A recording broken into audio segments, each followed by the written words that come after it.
그런즉 누구든지 그리스도 안에 있으면 새로운 피조물이라. 이전 것은 지나갔으니 보라 새 것이 되었도다. 아멘. 자, 할렐루야. 자, 새해니까 우리 서로 뭐라고 인사해야 될까요? 새해 복 많이 받으세요. 사랑하고 축복합니다. 이렇게 인사 나누겠습니다. 자, 새해 복 많이 받으세요. 사랑하고 축복합니다.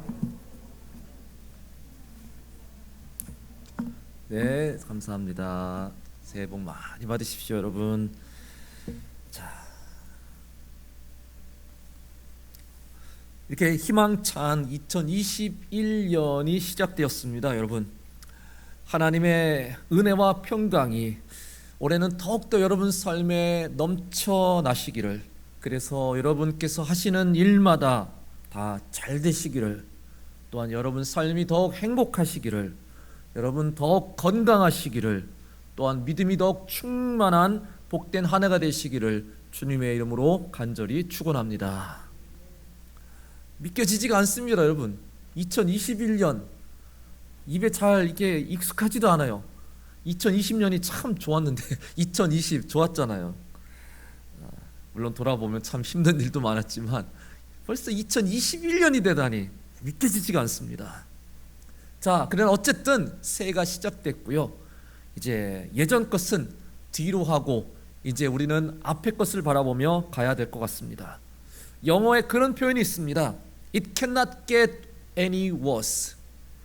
저는 그런 표현 참 좋아해요. It cannot get any worse. 무슨 뜻입니까?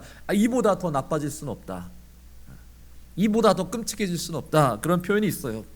아무리 그래도 그렇지 작년보다 더 나빠질 수가 있을까? 그렇죠, 여러분?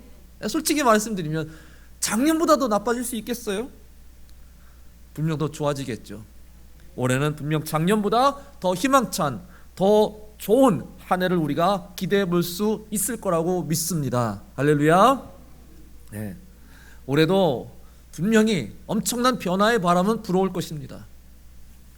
작년 첫 예배를 드릴 때, 작년 첫 설교를 보면서 참 이런 일이 일어날 거라고 전혀 예측하지 못했던 저의 그 설교 내용을 보면서 야, 세상이 이렇게 변했구나라는 것을 실감할 수가 있었습니다.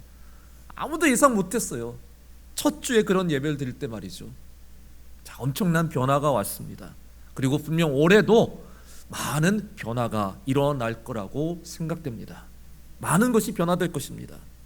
근데 좀 안 좋은, 나쁜 그런 변화가 아니라 좋은 변화가 일어나기를, 긍정적인 변화가 일어나기를, 우리에게 좀 유익한 희망적인 변화가 일어나게 될 줄로 믿습니다.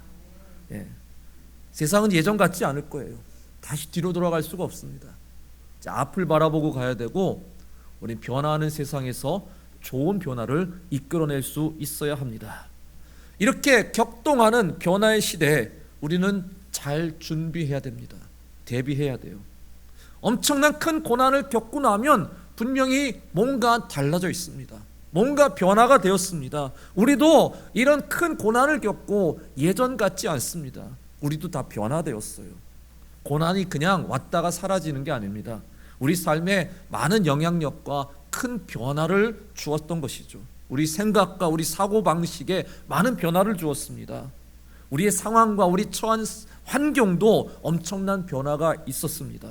우리 지금 신앙생활도요, 엄청난 변화가 일어나지 않았습니까? 그리고 앞으로도 또 더 변화할 것이고, 그런 변화한 상황에 맞춰가기 위해서 우리도 변화해야 할 것입니다. 어떻게 우리가 변화돼야 될까요? 어떠한 변화가 우리 영적인 삶에 유익하고 올바르고 성경적인 것일까요? 새해를 맞이해서 제 마음속에 하나님께서 주신 말씀, 오늘 이 본문 말씀입니다. 고린도후서 5장 17절 말씀, 우리 다시 같이 한번 읽어보겠습니다. 시작. 그런즉 누구든지 그리스도 안에 있으면 새로운 피조물이라. 이전 것은 지나갔으니 보라 새 것이 되었도다. 아멘. 여러분 너무나 잘 아시는 말씀이잖아요. 새로운 변화를 제시하는 아주 훌륭한 유명한 말씀입니다. 변화무쌍한 지금 이 시대에 굉장히 중요한 말씀, 아주 잘 어울리는 말씀이라고 생각이 듭니다. 자, 첫 단추를 잘 끼워야 또 한 해가 행복하게 될 것입니다. 오늘 말씀 잘 들으시고 격동하는 이 변화의 시대, 여러분께서 믿음의 승리자들이 다 되시기를 주님의 이름으로 간절히 축원합니다. 자, 오늘 말씀 첫 번째 교훈은 새로운 피조물이 되라라고 말씀하고 있습니다. 그리스도 안에서 새로운 피조물이 되라. 여러분, 우리는 예수 그리스도를 믿어 거듭남으로 이미 삶에 아주 큰 변화를 겪어본 사람들입니다. 그렇죠? 누구보다도 우리는 변화에 대해서 잘 알고, 변화에 대해서 민감하고, 또 변화에 대해서 잘 준비되어 있고, 변화하는 세상에 누구보다 잘 적응할 줄 아는 그런 그리스도인이라는 것이죠. 그래서 우리가 새로운 피조물이다 이렇게 스스로 선언하는데, 이 새로운 피조물이라는 뜻의 의미를 좀 더 깊이 살펴볼 수 있길 바랍니다. 새로운 피조물이라는 것은 이전에 지니고 있던 결함을 좀 개선하고 시정해서 새롭게 되었다. 요즘 잘 쓰는 단어가 페이스리프트라고 하잖아요. 페이스리프트. 그렇게 되었다라는 뜻이 아니에요. 새로운 피조물이라는 것은 단지 외모를 조금 뜯어 고친 것에 불과한 것이 아니라, 사실 그 정도는 누구나 할 수 있는 것이고, 문제는 그 내적인 모습, 그의 인격이 달라져야 되는 게, 이게 중요한 것이죠. 새로운 피조물이란 외모에 관한 것이 아니라 그 사람의 본질이 전혀 새롭게 되었다라는 그런 뜻입니다. 너무 외모 지상주의 시대에서 외모만 좀 뜯어 고치면 새롭게 되겠지라는 그런 생각을 가진 우리에게 여기서 제시하는 새로운 피조물이라는 것은 본질이 완전히 변화되는 것, 외모가 중요한 게 아니라 본질이 변화되어야 되는 것, 그의 생각, 그의 가치관, 그의 삶의 목적, 그게 변화되어야 된다는 거죠. 파라다임 시프트라고 또 얘기하지 않습니까? 오늘 말씀에 그리스도 안에 있는 사람이 새로운 피조물이다라고 그렇게 말씀하고 있습니다. 우리는 그래요, 예수 그리스도를 믿음으로 영접한 사람이어서 그래서 우리는 새로운 피조물이 된 거야 라고 우리는 생각해 볼 수 있습니다. 근데 또 조금 더 이게 도대체 무슨 뜻일까라는 거 성경에서 우리가 좀 생각을 해봐야 되겠습니다. 요한복음 1장 12절 13절에 보시면, 영접하는 자 곧 그 이름을 믿는 자들에게는 하나님의 자녀가 되는 권세를 주셨으니 이는 혈통으로나 육종으로나 사람의 뜻으로 나지 아니하고 오직 하나님께로서 난 자들이니라. 아멘. 자, 예수님을 영접하여서 예수 안에 있는 자들은 어떤 사람들이라고요? 하나님께로부터 난 자들이다. 하나님께로부터 다시 태어난 자들이다. 이렇게 설명하고 있습니다. 우리 하나님에게서 태어난 사람들이다. 육정으로 태어난 게 아니고 이제 다시 거듭나서 하나님으로부터 태어난 자들이다. 무슨 뜻일까요, 여러분? 우리는 종종 하나님의 형상을 닮아 지음 받았다라고 그런 얘기를 많이 합니다. 하나님 형상대로 지음을 받았다라고 하죠. 그래서 그래요? 그럼 우리가 하나님의 모습을 닮았나 보네라고 생각을 하는데, 근데 솔직히 말이죠, 여러분, 우리 모습은 다 다르잖아요. 생김새가 똑같은 사람이 한 명도 없습니다. 다 달라요. 다 모습이 다르고 제각각인데, 도대체 우리가 하나님의 형상대로 지음을 받았다는 게 이걸 어떻게 받아들여야 되는 거죠? 누가 하나님을 제일 잘 닮았을까? 누가 하나님을 제일 많이 닮았을까? 아주 미남이고 미녀들이 하나님을 제일 많이 닮았을까요? 그런 개념이 아니잖아요. 어떤 게 과연 하나님의 모습일까요, 여러분? 이것은 외모적인 개념을 말하는 게 아니에요. 우리 외모가, 우리 얼굴이 하나님을 닮았다는 게 아니고 우리 마음이, 우리의 영이 하나님을 닮았다는 그런 뜻입니다. 우리의 영이. 동물들에게서는 보일 수 없는 아주 심오한 영을 바로 우리가 가졌고, 그 영은 하나님을 많이 닮았다라는 거예요. 보이지 않는 것을 볼 줄 알고 또 믿음을 가질 수 있는, 신념을 가질 수 있는 그런 마음, 그런 영혼, 선과 악을 구별할 줄 아는 그런 깊은 영혼, 그런 영혼이 하나님을 닮았다라는 거죠. 보이지 않으시는 영이신 하나님에게서 태어났다는 것은 우리는 더 이상 외모를 중시하는 그런 존재가 아니라 그 마음의 중심과 그 영혼이 매우 중요한 존재로 새로 태어났다라는 그런 말씀인 것입니다. 그리스도 안에 있다는 것은 그러니까 그 예수님의 마음을 우리가 가진 존재로 변화되었다는 거예요. 놀라운, 그 정말 고귀한 아름다운 예수님의 마음을 우리가 품었다는 거죠. 그래서 더 이상 외모를 보는 것이 아니라 그 사람의 마음, 그 사람 마음 안에 있는 바로 그리스도의 마음을 우리가 볼 줄 아는 그런 변화된 존재가 되었다는 사실입니다. 나의 마음이 그렇게 새로워지고 거듭나고 예수 그리스도의 마음을 품은 그런 변화가 된 존재가 되었다면, 그런 마음을 품은 사람은 세상을 바라보는 시각도 변화되어야 돼요. 내 마음이 그리스도의 마음으로 달라졌다면 이제부터 나도 그 사람을 그냥 외모로 보고 외모로 판단하는 것이 아니라 그 사람의 마음을 볼 줄 알아야 되는 거죠.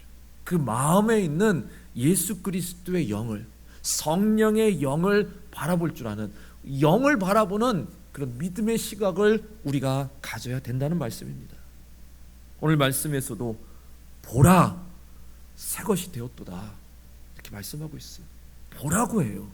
뭘 보라고 합니까? 새롭게 변화된 거듭난 그 심령을 볼 수 있어야 된다는 겁니다.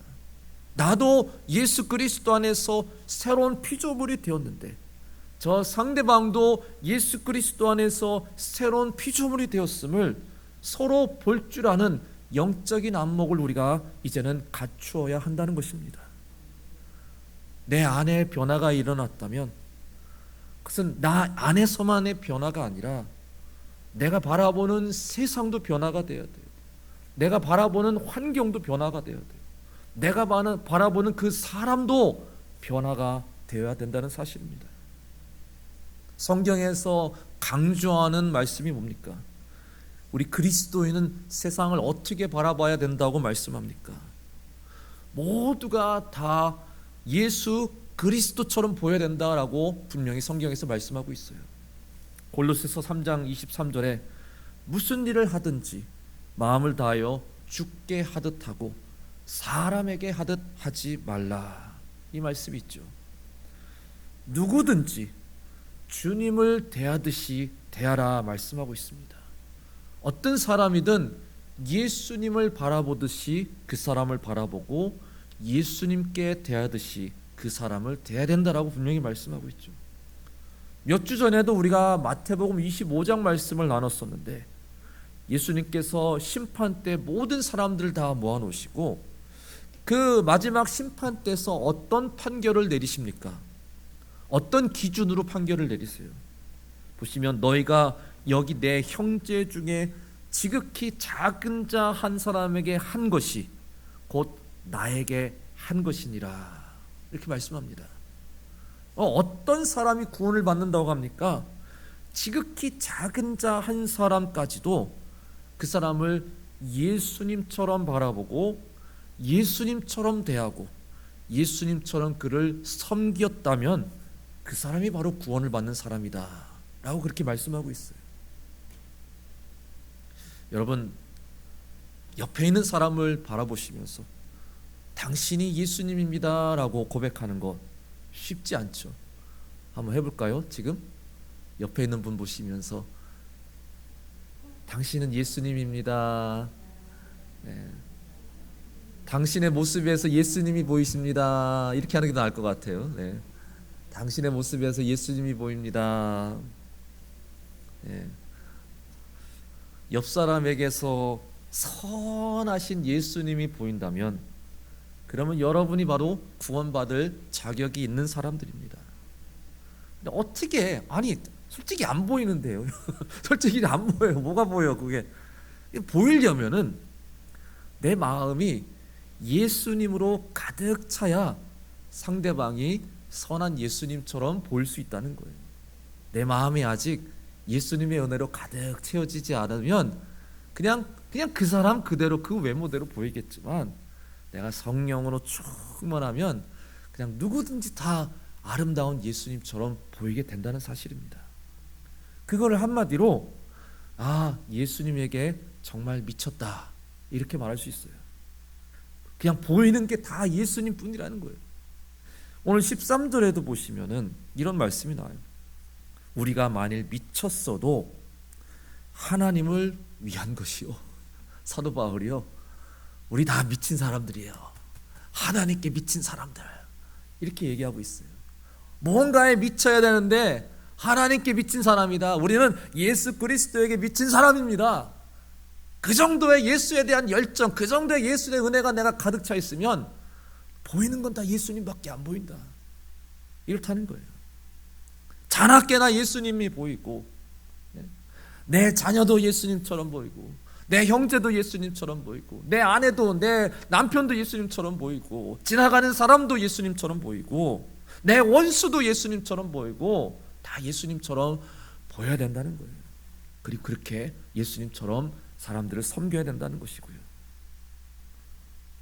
그런 얘기가 있잖아요. 그런 스토리가 있잖아요. 저는 참 그게 어릴 때 들었던 그 얘기가 너무 마음에 참 진짜 와닿는 이야기였는데, 그 이성계, 조선을 건국한 이성계가 무학대사를 찾아가서, 무학대사가 좀 외모가 좀 그렇게 좀 잘생기지 않았나 본지 이 이성계가 좀 놀렸어요. 아이고 스님께서 이렇게 돼지같이 생기셨습니까? 그렇게 한마디를 던졌더니 무학대사가 뭐라고 합니까? 전하께서는 어찌 그리 부처님처럼 생겼습니까? 네, 죄송합니다. 여기서 부처님이라 해서 그냥 스토리니까요. 어쨌든 그래서 이성계가, 아니 저는 스님을 돼지라고 욕했는데 어떻게 스님은 저에게 부처라고 칭찬을 한단 말이오. 그 무학대사가 뭐라고 말합니까? 돼지 눈으로 보면 다 돼지처럼 보이고 부처의 눈으로 보면 다 부처처럼 보이는 건 아니겠습니까? 저 어릴 때 이 스토리, 이 이야기 읽고 진짜 너무 놀랐어요. 한 방 먹었어요. 진짜 와, 어떻게 이렇게 이런 말을 할 수가 있을까? 어릴 때 읽었던 이야기인데, 그래서 그때부터는 아마 수업 시간에 배웠던 것 같아요. 그래서 다 우리 충격 먹고서 그때부터는, 옛날에는 어릴 때 막 서로 막 놀렸잖아. 야 이 바보야, 야 이 똥개야, 그러면 내가 똥개면 너도 똥개다 막 이런 식으로 서로 그렇게 막 다시 주고받고 했던, 똥개 눈엔 똥개만 보이지 막 이런 식으로 해서 그렇게 막 했던 그런 기억이 많이 남는데, 지금도 잊을 수가 없어요.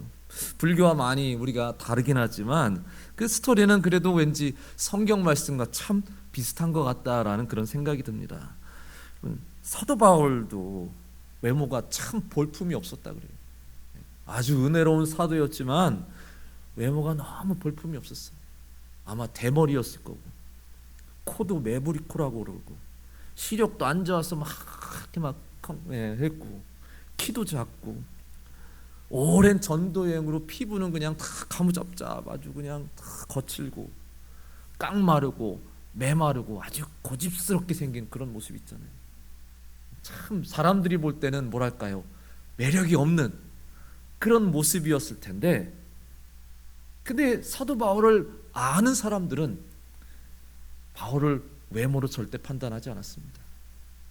그 사도 바울 안에 있는 그 볼품없는 외모 안에 있는 아주 뜨거운 심령, 그 사랑으로 막 뜨거운 불타오르는 그 심령, 누구보다도 예수 그리스도에 미친, 예수 그리스도를 사모하는 그 뜨거운 그 영혼, 그것이 사도 바울의 진정한 가치, 진정한 모습이었던 거죠.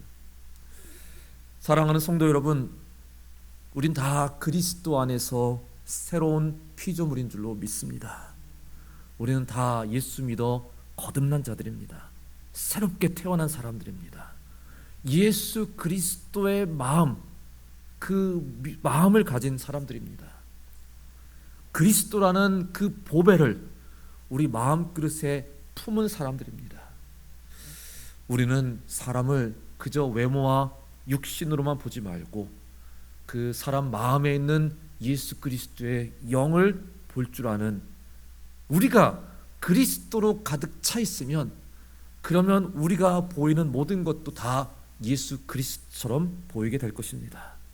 그래서 올해는 더욱 여러분 예수 그리스도의 마음을 가득 품고 모든 사람들을 예수님처럼 대하실 수 있기를, 예수님처럼 사랑하실 수 있기를, 예수님처럼 서로 존귀하게 여기며 서로 잘 섬겨줄 수 있기를, 서로 더욱 축복하며 우리 다 함께 새로운 피조물로서의 복된 삶을 우리가 다시 회복하는 한 해가 될 수 있기를 주님의 이름으로 간절히 축원합니다. 두 번째, 근본적인 삶의 변화가 일어나야 합니다. Fundamental changes.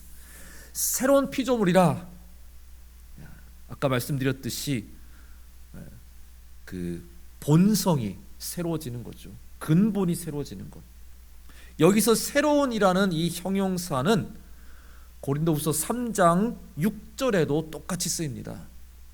그 3장 6절 말씀엔 우리를 새 언약의 일꾼이라는 표현이 있는데, 여기서 그 새로운 언약, 거기서 사용되는 단어와 똑같다고요.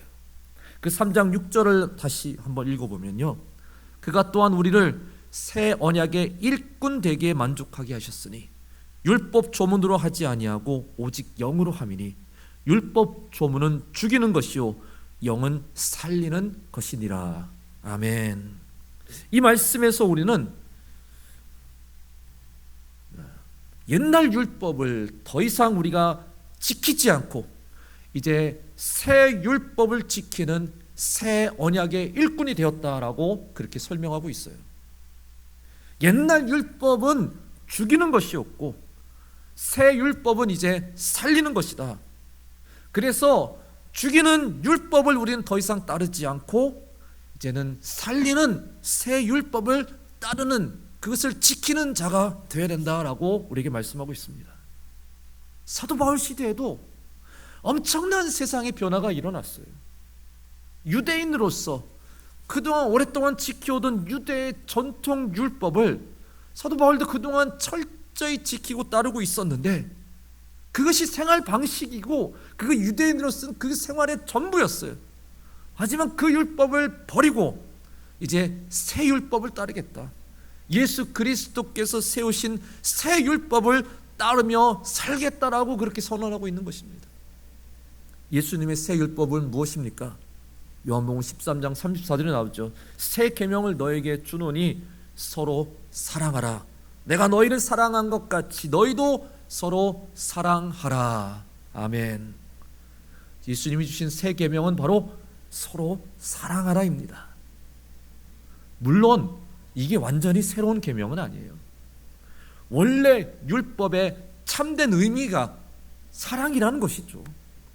근데 그게 그동안 가려져 있었어요. 사람들이 율법을 지킬 때 그 진정한 의미를 모르고, 사랑이라는 그 의미를 모르고 그냥 각자의 생각으로만 지켜왔다가 율법이 잘못되고 말았어요. 모든 율법은 다 사랑으로 정의됩니다. 사랑으로 귀결돼요. 사랑이란 그 한 단어로 설명할 수 있습니다. 어쨌든 예수님은 새로운 율법을 주셨어요. 이것은 획기적인 삶의 방식의 새로운 제안입니다. 그저 하나님만 사랑했던, 그리고 자기 자신만 사랑했던, 같은 유대인들만 사랑했던 이제 유대인들도 이제는 형제 자매도 다, 이웃도 다, 심지어 죄인도 사랑해야 되고, 심지어 이방인들도 사랑해야 되고, 세상 모든 사람들을 이제 내 몸과 같이 사랑해야 된다라는 새 율법을 따르게 된다고 말씀합니다. 사람들의 허물과 죄를 지적하고 정죄하고 심판했던 기존 율법의 역할을 이제는 바꿔서 이제는 사랑하고 용서하고 허물을 덮어주는 역할을 하라라고 말씀하고 있는 것이죠. 예수님께서는 완전히 새로운 삶의 방식, 새로운 삶의 질서를 예수님께서 허락해 주신 거예요. 로마서 8장 1절 2절에 보시면 그러므로 이제 그리스도 예수 안에 있는 자에게는 결코 정죄함이 없나니 이는 그리스도 예수 안에 있는 생명의 성령의 법이 죄와 사망의 법에서 너를 해방하였습니다. 아멘. 정죄와 심판의 법을 따르지 말고 이제 생명과 성령의 법을 따르라. 그렇게 우리에게 말씀하고 있습니다. 사람을 정죄하고 비난하고 심판하고 죽이는 법을 따르는 게 아니라 이제는 사람의 죄를 용서하고 사랑하고 살리고 구원하는 법을 따르는 사람이 되라라고 우리에게 제안하고 있는 것입니다. 사랑하는 성도 여러분, 우리는 살리는 사람이 되어야 됩니다. 죽이는 사람이 아니라 살리는 사람이 되어야 돼요. 생명을 구하는 사람이 되어야 된다라는 것을 말씀드리고 싶습니다. 정말 여러분, 내가 이 세상에서 어떤 존재인가, 내가 어떤 역할을 하고 살고 있는가, 여러분 좀 생각해 보시기 바랍니다. 내가 정말 생명을 살리는 사람인가, 생명을 구원하고 있는 사람인가, 아니면 반대로 오히려 죽이는 사람인가, 구하지 못하고 그냥 방관하고만 있는 사람인가, 그냥 구경꾼만 하고 있는가, 우리는 우리 자신을 잘 살펴봐야 할 것입니다. 어제도 그것이 알고 싶다라는 그런 프로에서도 아마 나온 것 같은데, 아동 학대 사건이 참 많이 요즘에 이렇게 기사에 나오고 있어서 너무 마음이 안타까워요. 그 생후 16개월 된 어린아이를 한 가족이 입양을 했는데, 이게 사랑해 주려고 당연히 잘 키워주려고 입양한 줄 알았는데, 그 아이를 입양하고선 학대하고 심하게 폭행하여서 결국 1년도 안 돼서 그 아이가 사망한 그런 끔찍한 사건이 있었습니다. 그 입양한 부모는 도대체 무슨 생각이었을까요? 얼마나 삐뚤어지고 얼마나 악한 심성을 가졌길래 그런 천사 같은 아이를, 아무 죄도 없는 아이를 왜 학대하고 또 폭행하고 죽일 수가 있을까요? 근데 여러분, 이게 결코 남 이야기가 아닙니다. 저는 참 놀란 게 그 가족이 기독교 신앙의 배경을 가진 가족이라는 게 놀랐어요. 그 입양한 부모의 부모님네가 목회자 집안이라고 하는 것 같아요. 저도 목회자 집안의 자녀로서 정말 남 얘기가 아니구나. 어떻게 그럴 수가 있을까? 물론 그 학대 부모가 신앙이 있었는지 없었는지는 모르겠지만 어쨌든 부모님 목회자면은 신앙의 어떤 그런 그런 상황 속에서 자랐을 텐데 어떻게 그럴 수가 있을까? 도무지 믿어지지가 않아요. 왜 믿는 사람들이 생명을 살리지는 못할 망정 어떻게 이렇게 죽이는 사람이 될 수 있을까? 그게 나와 무슨 상관이야 라고 할 수도 있겠는데, 또 보면은 그 주변에 많은 사람들이 학대 정황을 알면서도 막질 않았다는 거예요. 무관심했다는 거예요. 방관했다는 거예요. 지금도 오히려 그 부모를 두둔하는 그런 사람들도 있다고 해요. 또 사회기관들도 학대 정황을 보고받았는데도 막지 못했다는 것도 굉장히 큰 실수고 잘못이고, 그러니까 한마디로 이 사회 전체가 정말 너무 무관심하구나. 그러니까 다 우리 모두가 성인으로서 책임자로서 우리가 다 책임을 져야 된다라는 것을 깨달았습니다. 지금 또 교회가 코로나 방역 지금 실패 또 큰 원인으로 자꾸 지적을 받고 있어요. 지금도 보니까 여러 교회에서 확진자가 계속 속출하고 있고요. 모이지 말라고 비대면으로 예배 드리라고 그렇게 강조하는데도 여전히 모이기를 고집하고 모이는 교회들이 있다라는 거 좀 많이 안타깝습니다. 저는 어떤 목사님이, 좀 유명한 목사님이 그런 얘기 하셨어요. 그 목사님도 비대면인데도 그걸 무시하고 예배를 드리다가 결국 그분도 코로나에 걸렸어요. 근데 그런 얘기를 하시더라고요. 예배 드리다가 코로나에 걸려서 만약 죽으면 그게 순교다, 이런 얘기를 하시더라고요. 저는 좀 솔직히 너무 어이가 없습니다. 그게 무슨 순교일까? 코로나 걸려서 죽는 게 무슨 순교입니까? 순교를 그렇게 아무 데서나 막 사용하는 게 아니잖아요. 그렇게 하는 건 어리석은 짓이지. 그건 생명을 죽이는 거지 결코 순교가 아니에요. 교회가 생명을 살리는, 세상을 구하는 교회가 돼야 되는데 자꾸 문제가 터지면 사람들은요, 교회를, 세상을 망치는 교회로 그렇게 볼 수밖에 없어요. 우리가 정말 이 부분은 심각하게 여기고, 좀 우리가 방역 정책에 지금 어쩔 수가 없잖아요. 잘 따라야 되고, 또 우리도 스스로 교만했던 것, 무지했던 것을 또 깨닫고 철저히 회개해야 합니다. 일부가 그런 건데 뭐 왜 전체까지 다 우리 모든 교회에 그렇게 책임을 지게 하느냐. 하지만 그런 생각조차도 사실 이기적이고 교만한 생각입니다. 오늘 14절 보세요.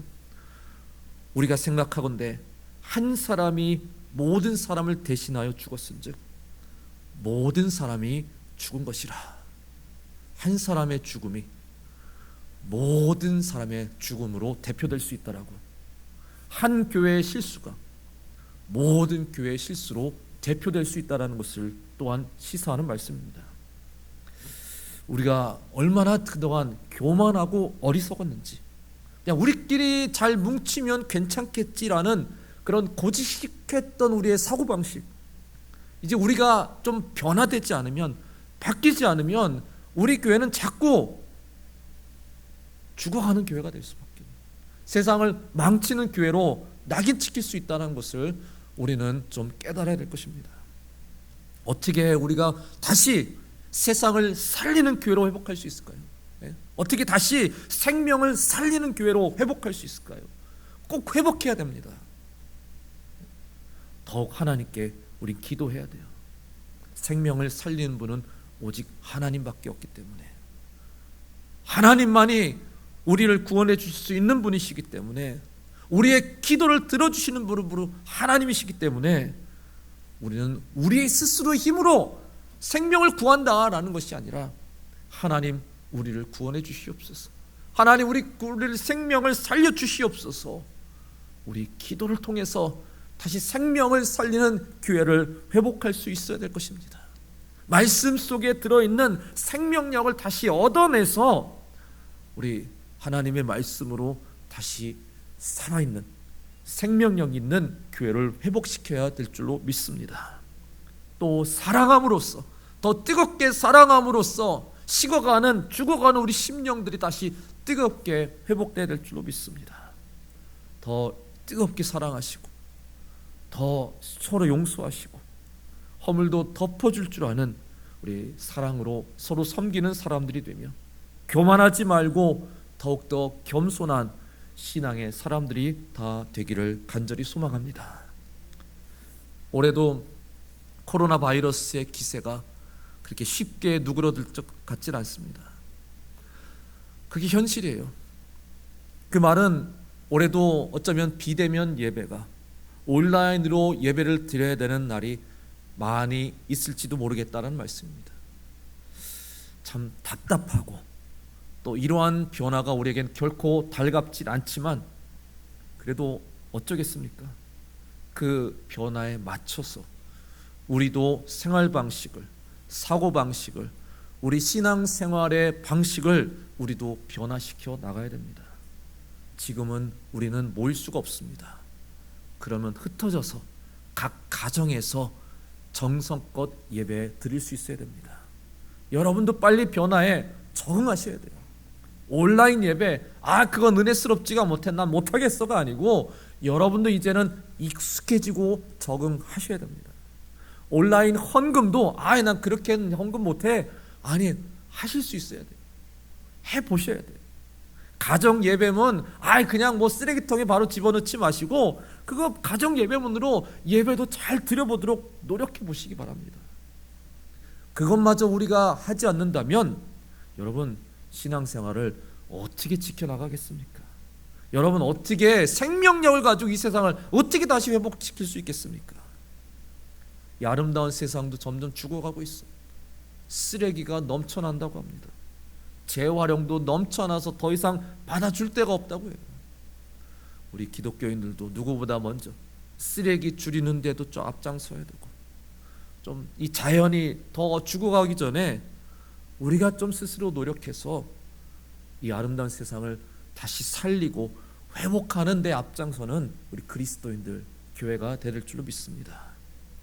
우리는 영혼을 살리는 사람들이 되어야 되고, 이 사회를 살리는 사람들이 되어야 되고, 또한 이 아름다운 자연을 살리는 사람들, 세상을 살리는 우리 그리스도인들이 될 수 있기를 주님의 이름으로 간절히 축원합니다. 말씀을 마치겠습니다. 올해는 더욱 변화하는 그런 새해가 될 수 있기를 소망합니다. 우리 자신이 먼저 변화된 거듭난 새로운 피조물로서 그리스도 안에서 서로 사랑하시길 바랍니다. 그리스도의 아름다운 심성을 가진 사람들로서 그 인자하신 주님의 마음을 가지고 여러분 더욱 사랑이 넘치는 은혜의 삶을 살 수 있기를 간절히 소망합니다. 그리고 우리는 살리는 사람들이 되어야 됩니다. 정죄하고 판단하는 사람이 아니라 이제는 사랑하고 용서하는, 살리는 사람들이 되어야 됩니다. 새로운 삶의 방식을 이제 추구하며 살아가는 새로운 피조물이 되어야 되는 것입니다. 여러분 올 한 해 더욱 사람들 구원하고 또 세상을 살리고 이 나라 이민족을 살리는 데 앞장서 갈 수 있는 멋진 그리스도인들, 오산중앙교회 여러분들 다 되시기를 주님의 이름으로 간절히 축원합니다.